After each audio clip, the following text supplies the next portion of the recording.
In today's video, I'm going to teach you how to copy folders and files using Power Automate. We'll walk through the steps involved to effectively set up a flow that automates the process of copying files, saving you time and ensuring that repetitive tasks are handled smoothly. So, let's dive right in. To get started, the first thing you want to do is launch Power Automate Desktop. This is your hub for creating automated workflows and accessing all the tools you need to design your flow. Once you have Power Automate Desktop open, you'll be ready to create a new flow specifically tailored for copying files. Next, find the option that says New Flow and click on it. Here, you'll need to provide a name for your flow. Consider naming it something descriptive like Copy Files Flow to easily identify its purpose. Naming your flows clearly helps, especially as you create more and more of them. After that, you'll start building your flow by adding the Copy Files action. Take a look at the left pane where you can search for the Copy Files action. Once you've found it, simply drag and drop it into your workspace. This action is crucial as it specifies what files and folders you're going to be copying.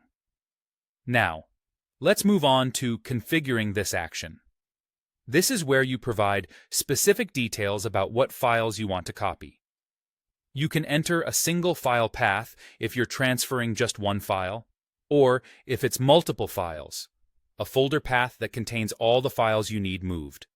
Additionally, you need to specify the destination folder.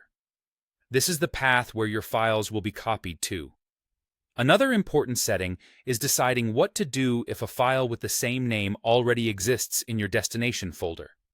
You have a few options here. You can choose to overwrite, which replaces the existing file, rename, which alters the name of the new file to avoid conflicts, or skip, which avoids copying the file altogether if it already exists. If you are planning to copy multiple files, using a for each loop can be incredibly helpful. To do this, add the Get Files in Folder action to collect a list of files from your source folder. Once you've got your list, you can add a For Each loop to cycle through each file, applying the Copy Files action individually to ensure every file gets copied without missing a step. Finally, make sure to save your flow by clicking Save.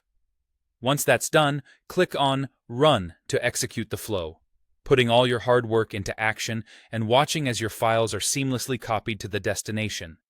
And with that, you've successfully created a flow in Power Automate to copy files and folders. It's straightforward once you get the hang of it, and you'll likely find plenty more uses for this handy tool.